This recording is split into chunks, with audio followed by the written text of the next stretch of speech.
What's up, guys? What's going on? I'm super excited, guys, about this story I have for you today. Um, so on this channel, as we promise you, we want to tell you real stories, inspiring stories, and we're gonna talk to like business people who are doing wonderful. We just wanna hear the stories. We just wanna inspire the people. So I want this gentleman I have today to introduce himself. Hello, sir. How are you? I'm okay, and you? Oh, very, very fine. Let me tell you a funny story, guys. This guy I have here, I'm not a person who likes wallets, but I came to him one day. He made me a wallet 2 years ago. I still have the wallet, and it's my favorite, and it's my only wallet that I had my whole life. So, sir, I want you to talk to my people. I want you to tell your story to my people. I want you to introduce yourself. Okay. Thank you so much. My name is Happy. I'm from Zimbabwe. Yeah, we do leather products, but we come a long way. I'm almost 20 to 25 years in this industry. So yeah, I am a bit experienced on this business. I started when I was young in Zim. Then I worked for a company. Then I worked there for almost 3 years in that company. After that, we had some problems in our country. You know, those days, then the white guys had to move from Zimbabwe and things were tough. Then we have to be retrenched.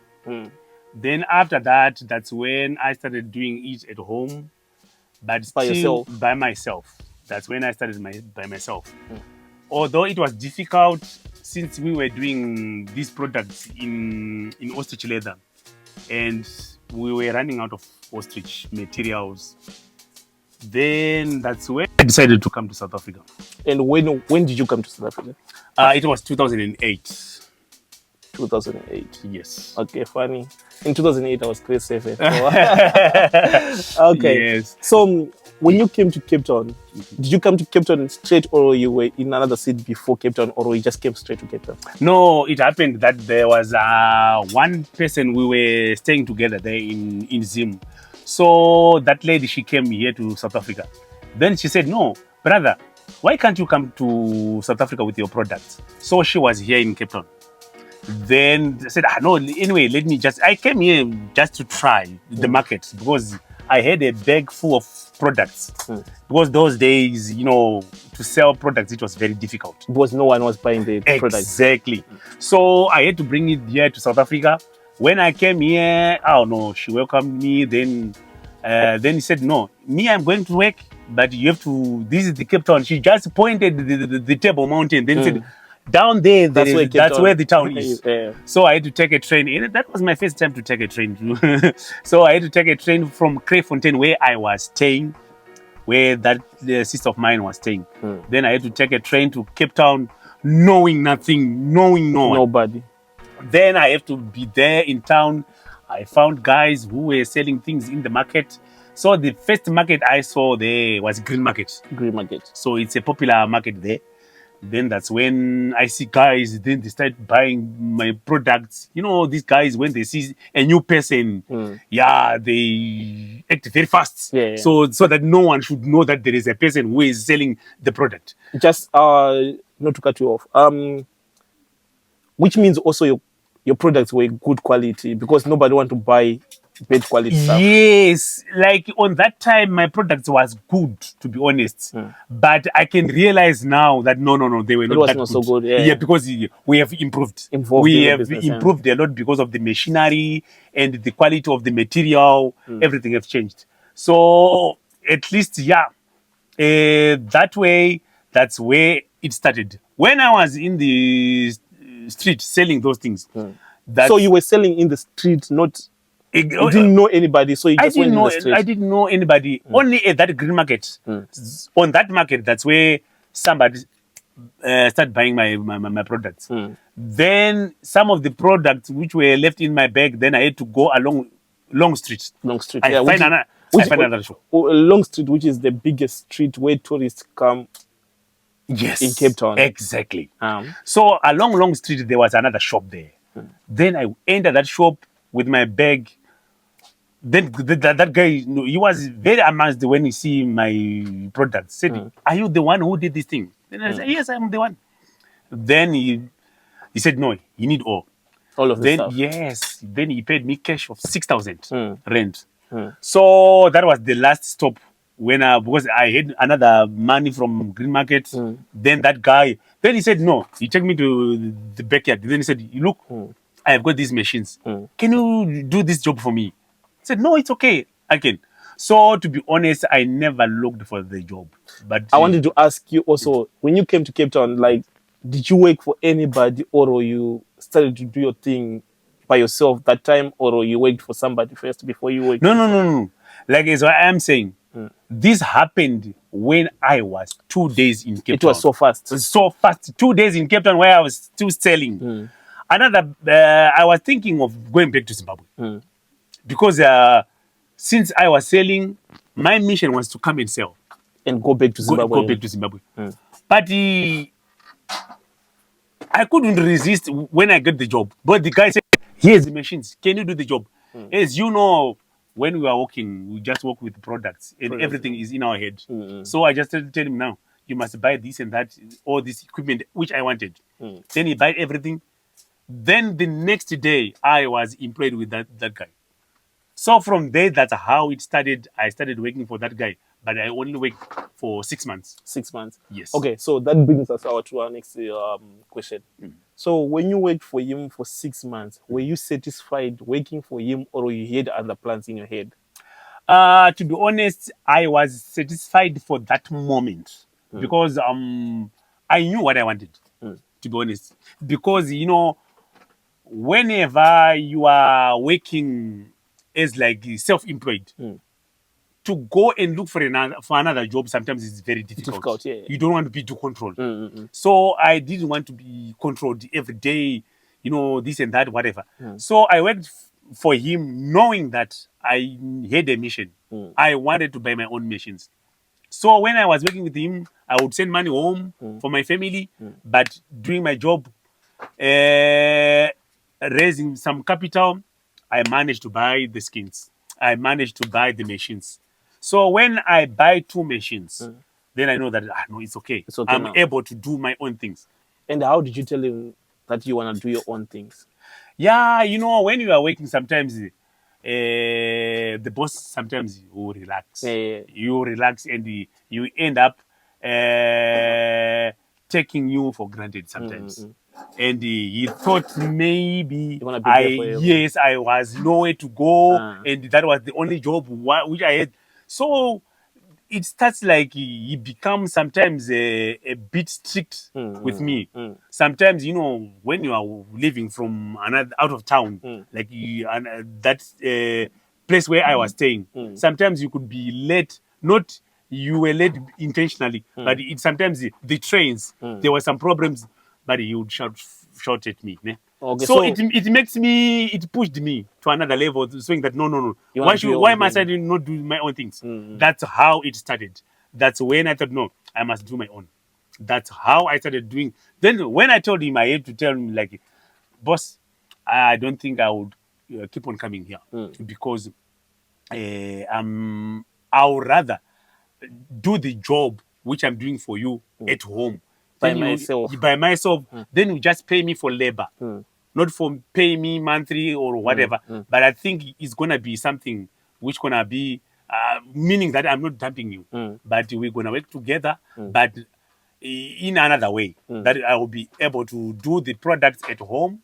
Then I'll deliver to you. Which means you wanted to do it on your time, how you want to do it. Exactly, that was the thing. You don't want to be controlled and stuff. Exactly, because I knew that there was other customers who wanted my products, but I couldn't do for them while I was working for this guy. You were limited. Yeah. Yes. So I just wanted that a bit of freedom so that at least I'll be able to do my own work and his work and being independent. Independent, yeah. That's how it started to where we are now. Okay. So how did he take it? when you told him? It was not. It wasn't easy. It wasn't easy because he never expected that. Then that's when he said, "Can we sit down?" He proposed to give me more money. Then I told him, I asked it for this money 2 months ago, 3 months ago, But he didn't but want to give me. you never. And I explained to him, even by the time when he employed me, he said, I'm going to start you, for example, with 3,000. Yeah. Then if I see you are good or at this job, I will increase your money. And you know how that goes. Like they Yes. just said, but they never increase the He money. never stayed up to the promise. That was the problem. So I just go back to him. Remember the time I You came promised here, me. I wanted this much, but you said you're gonna start me with this, but you never increased. So I don't think it's the time today to say you're gonna increase that money. No, I think let us just work in a way that you just pay me for the job I will do. So that's how it started. Okay, so did you buy your machines while you were working for this guy, or you bought your machines after you left the guy? Exactly, that's what happened. When I was working with that guy, I was saving money. I would make sure I send money home, but I have to Save save some. here. Yeah. So for my machine, then I started even depositing the machines. So every month I would pay Little by little. Yes, to those suppliers. Until I was done with the payment. That's when I took the machine home. Then I said, no, I have to quit my job. So it's something which I had to, which I was preparing while I was still working. And most of the people who are working for some people now, they don't have that mindset you had that time. Because once you get the salary, you're relaxed. And the salary is meant for you to come back to work tomorrow again. But you had bigger mindset. You had a different plan.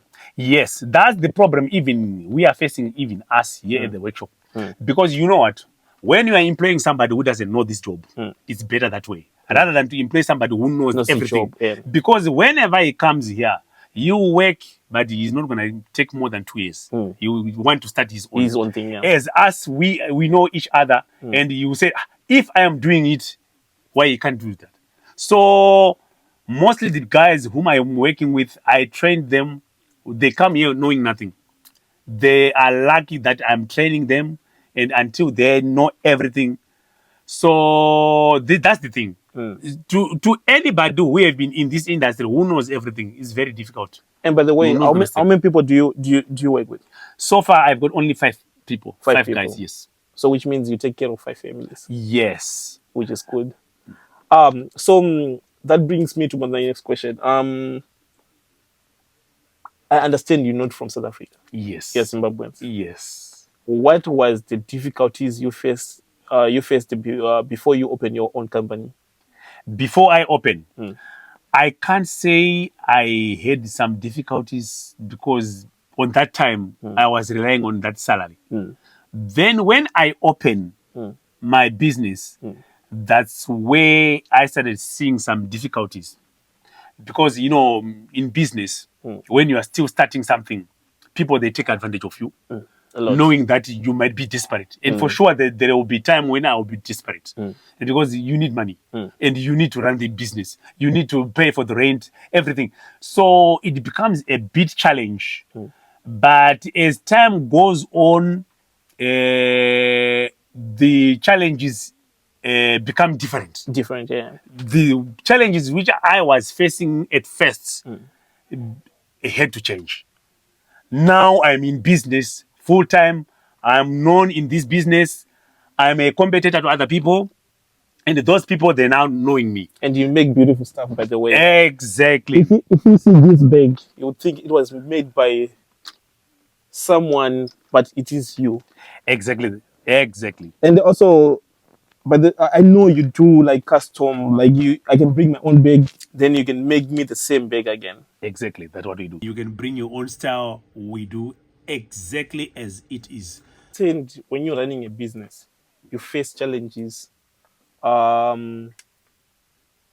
are challenges, a lot of challenges, especially for you. You're not from South Africa. Yes. You come from another country, coming to South Africa to start a business. and you have a business, a successful business. From what I see right now, employ 5 people, so which means you take care of 5 families. Yes. And what are the challenges you faced on your way? Yeah, I think I've got a share of challenges, to be honest. Starting from how to operate. How to operate? Yes, because imagine I have a place where I stay to rent, then I have got a place as a workshop. And if you are to see how much we pay, it's a lot of money for the workshop and the house. Then these are the challenges we see sometimes when it comes to materials. Material. Because you will find that buying material ostrich is a bit expensive. Expensive. While that's our core business when it comes to ostrich.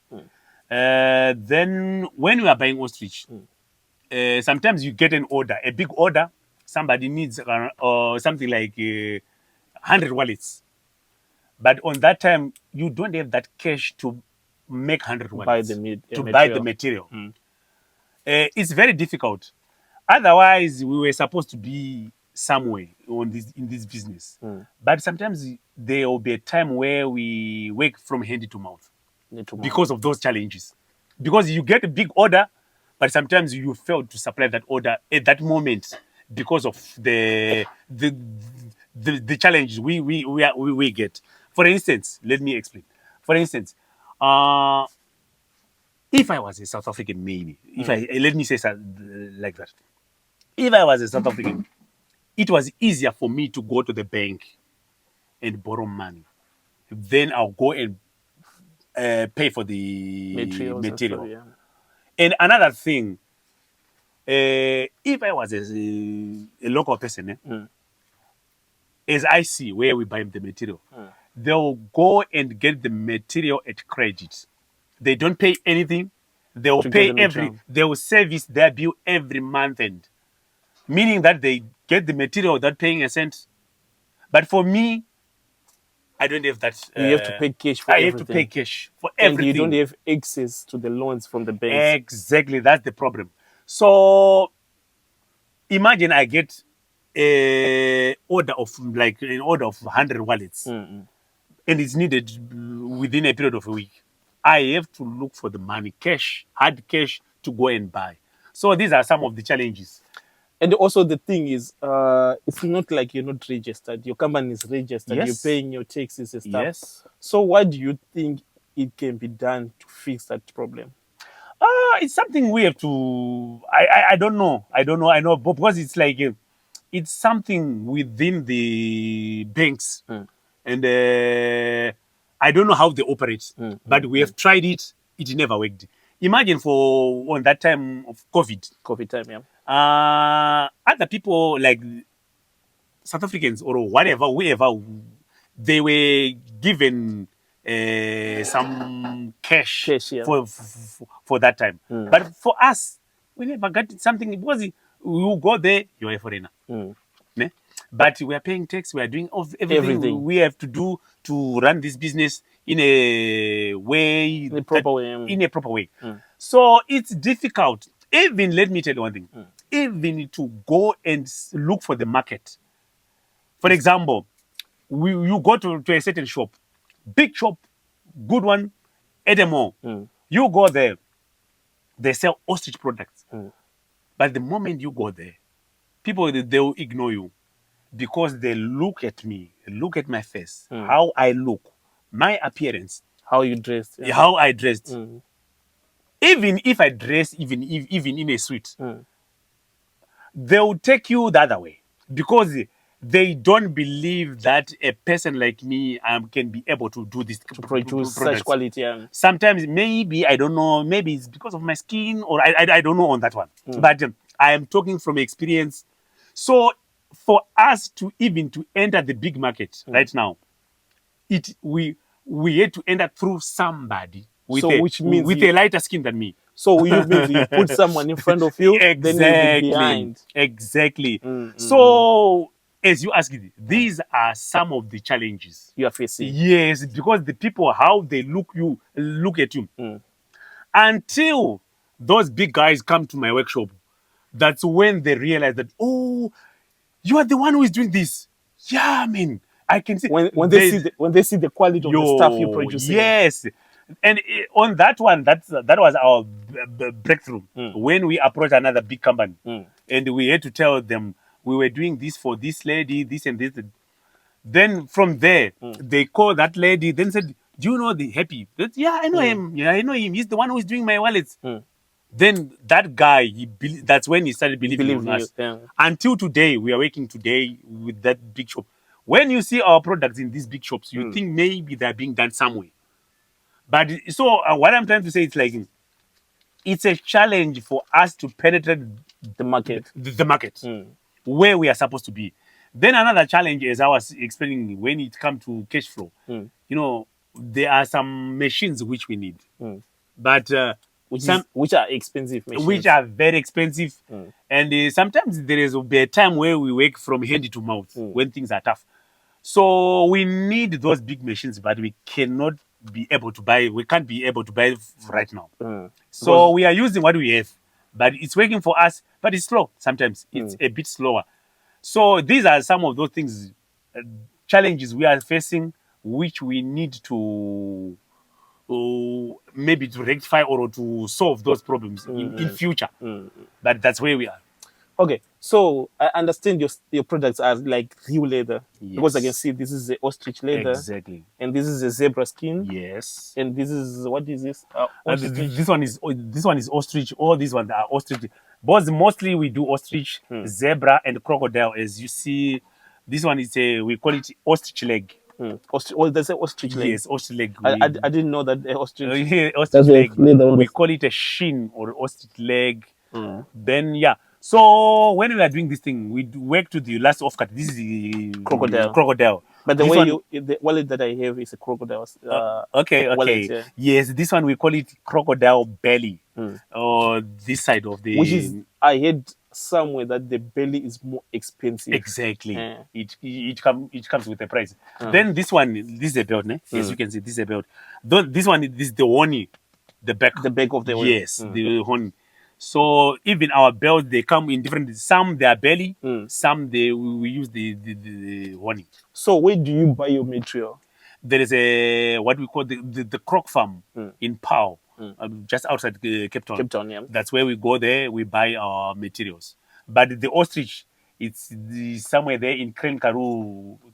There is a company there in Osoron. Then there is another company here in our area, in our wood. That's where we buy some ostrich skins. And sometimes there are many suppliers.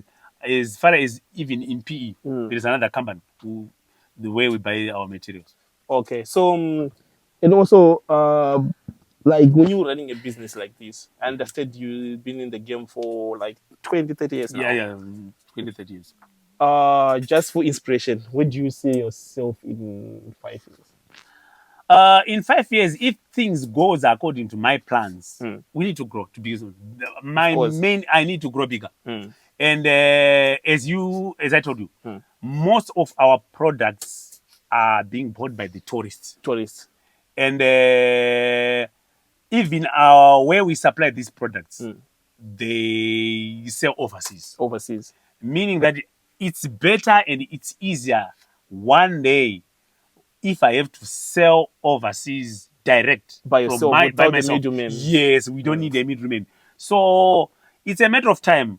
Hence, I have to keep on supplying my customers because those guys, they are very important to me. They made me where we are today. We are today.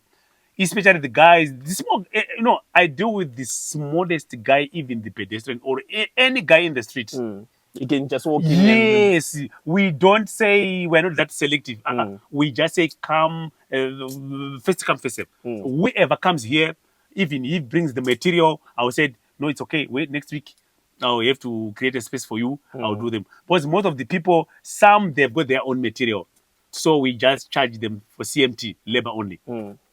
Then, yeah, that's how it is sometimes. So, like, some of your stuff, where do you sell some of your stuff? Like, do you know, like, some countries you sell your stuff or all? To be honest, I don't want to lie because people, they come all over, like, where we supply, there are tourists coming there. Chinese, people from Europe. So I think worldwide, people they will just come. Every tourists, whenever they come to their shops, they buy. Even in Green Market Square, there, the tourists they will just come from different angles. Different angles, yeah. So I can't say our product is going this side or This side, this yeah. country or no, It's no, all no. over the It's world. all over, and the local people they buy. Okay. So for someone who is watching this video and they want to do like business, it doesn't have to be like leather business. Yes. Maybe they want to start maybe something as long it is business. What words of encouragement do you encourage them? There is nothing I can say much because I can only talk based on my experience. I think people have got one problem of fear Fear. to start a business. People are used to go, like for me, let me tell you from example. For me, I used to work. But when I told my wife that I want to quit the job and I want to start doing my own, it was a problem. She was scared. It was very difficult to convince her because she was used for us to have a pay salary every month end. Yeah. So it was very difficult. So I can just tell anybody who knows this thing is in me. I need to do something. I need to do my own. It's very easy, but you need to be. Of course, there are some problems. Problems on the way. Yeah. You need to be ready for the problems who's gonna come. Some challenges which you don't even see, but they will come. But be ready for that. And it's gonna cost you even in your marriage. But as long as you know what you want, it's good to be independent, to be honest. People mustn't shy to do this thing. You need to try it. But the other advice I can tell you a person, don't quit your job before you know what you want to do. It's better as what I did. I was working at a certain company, but I started doing these things at home as my part time. You see? So it comes when there was a time when I see no, the man which I'm getting at home is the money which I was getting per week at home, it was just as good as the man which I was working for the whole month. Then it gave me a confidence. Even when I was about to quit, I knew what I was going for because already I practiced it when I was still working. So I would rather urge people to say, guys, we cannot be workers for years for the whole of your life. If you know that at least you are the but if, for instance, in these companies, you know that I'm the one who is doing everything. Everything, exactly. But why I'm there? Yet why can't me I can't do it at home? It's better you try it at home. The same thing you are doing there at that company, you can easily do it at home. So yeah, it's easier to try it while you are still working. Then you see where you are going. But I think I'll urge people to do their own products. Yes, you must be ready for the challenges, but one day you won't regret. It's gonna pay off. To be honest. Okay, so I understand you're not the only one who's making leather products in Cape Town. Yes. What sets you apart from other people who are doing the same business with you? The one thing I know, to be honest, it's about quality. Quality. And another thing, we don't go to anybody's company. We don't know what they do, but we concentrate on what we do. Because sometimes, if you want to follow somebody, you end up get lost. Exactly. But we know what we want. We know what we do. And we you know focus on exactly. What you want. So it keep on that one, to be honest, quality. We maintain our quality. So we don't mind about other people. We know what we do. And whatever we want to know, we'll know from our customers. They will say, can you do this? Can you improve this? Because if I have to say, when I started this business, and if we were to compare where I am today, when it comes to quality, it has changed. That's in a big way. That's what I wanted to ask you. Like from the time you started this business and Yes. to where you at right now, do you see any difference? A big difference. Why? Because um, we've changed, to be honest, quality wise, even production wise. Because, by the time when I started this business, I had to hire guys to come, and they didn't know what What to to do. do? Yeah. But now, these guys, they know everything. All the patterns you see here, You're the they one know woman. everything. Even I'm the one who cut. I cut ostrich because I don't give anybody to cut ostrich because this skin is very Very, very expensive. expensive. Yeah. I have to utilize the skin to the last offcut. As you can see, the offcuts comes from the bags. We do cut orders. As you do, we do some small things like this. These are the Which offcuts. is beautiful stuff also. I do Exactly. have one like this. So whenever it comes to cutting, I'm the one who cuts. So coming back to your question, to be honest, everything we have changed because every day we learn, every day we we learn every improvise. day. Yeah. So we can't be where we were 10 years ago. No. So you trained each and every one of your staff, or they some of them they knew this job before, or you the one who taught them? Or To be honest, I used to hire guys who knows this job, who knows everything. But those guys, they come, but they will just stay for 2 years. They go. They want to start their own. and You you see? have to look for other You have to people look for again. other until I realize that now let me do this way. I train my children, they know this job. I train my brothers, my real brothers, they know So this it's job. like a family business. It's more like a family business because there was a time when I was teaching people, but they would just go. They try to be my competitors. I don't mind, but You love the to be honest, competition. no, that's what I love. And the quality sets you apart. You yeah. know, a teacher is your teacher will always, always be be your a teacher. teacher. Exactly. So I think I don't have any problem to train people, but I train my own guys. They know this job. They are very loyal to me, and I tried my best to give them what they deserve. Yeah, what they deserve. Yes, this is so important to make sure you give them what they deserve. Yeah, exactly. Yes, we can't say we are perfect. We are always trying, but I think all is well. So when I can see you have machines here. So these machines, I understand they are very expensive. Yep. I don't know anything about leather. So this machine, or the number one right here, what is it for? Okay, this machine is a scarring machine. That machine we use to split the leather. You know, leather comes with different thickness. Yeah. As you can see, it's a ostrich skin, and it comes on its thickness. Imagine you are doing elephant; it's very thick. So we have to put it on a scarring machine first. We split it.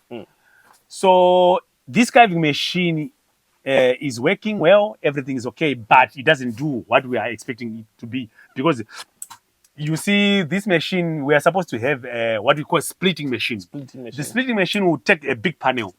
But for now, we are using this carving machine. So it takes a bit of time as compared to splitting machine. Yeah. But it's good for us. We are where we are today because of this carving machine.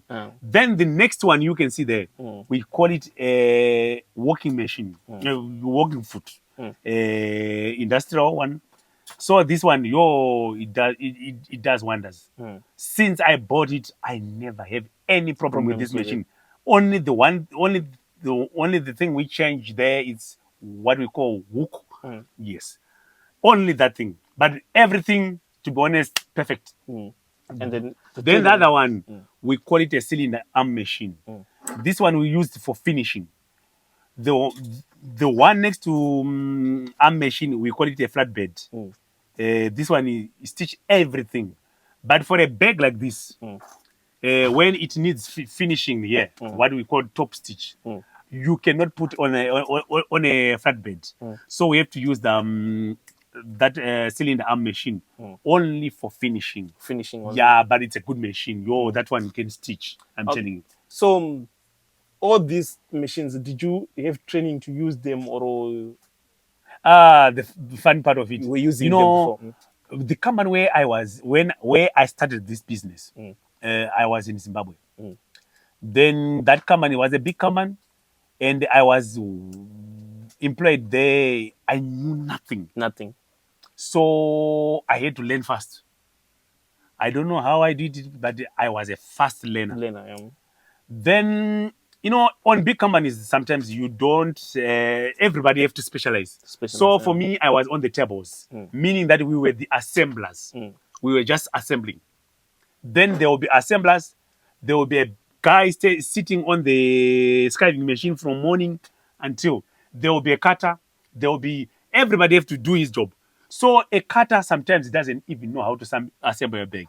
A teacher sometimes doesn't know how to assemble a bag. A scriver, whoever is on his job, he only knows his job. So it was very difficult for us to learn the machine because we were the assemblers. We were lucky on that command that we were trained by the Japanese because one of the directors was from Japan. So he had to bring other guys from Japan to train us. That's where we get a bit of experience there. And we learned a lot. So, it was difficult for me to start my own business because I didn't know how to stitch. So by the time I bought the machines at home in Zim, I had to hire another guy who we worked together at that company. So he would come during the weekends. To train No, not to train me. To stitch. I was assembling at home. Then you could come and stitch. Then we sell. So until the other day, that guy was a drunkard. You drank, sometimes he didn't come. You wouldn't come to work. So I wanted him to come and do the finishing on that weekend. But he didn't come. He started telling me stories. Then that day I said, no. So you had to step up. Let me try. Because I was seeing him every day. Mind you, I'm a quick learner. Then I sit on the machine. I stitch. It comes nice. The next stitch. It comes nice. From that day, I never called that guy. To be honest, that's how it started. So you learned it on the way? Yes. I bought machines before I knew how to stitch. And I was hiring another guy to stitch for me. Which was important because you knew what you wanted before. So you were like building up. Exactly. Buying machines and stuff. Yes. So that's how I learned to stitch. Because I learned to do the assembling. Then I had to learn by myself at home to stitch. Then I end up knowing everything. Even to cut, I had to learn to cutting my own. So at work, I was busy watching everybody doing all those kind of things. So that's why it becomes a bit easier for me to do all those things. Because I was good at looking at those guys. So what we're going to do now, we're going to show you some of the products that these guys produce. And you're not going to believe this stuff is produced by a Zimbabwean guy who didn't go to school for this stuff, but he's taught himself to produce the stuff. So right now I'm going to show you the products, and I'm going to put his number. If you need some of his stuff, contact him. I'm going to put also his social handles. If you need his stuff, just message them. They make nice stuff for you. So guys, thank you for watching this video. Please subscribe. That makes the channel to grow. And also, if you want more of this type of content, you need to support us so that we can continue making the stuff. Thank you so much, guys. Thank you.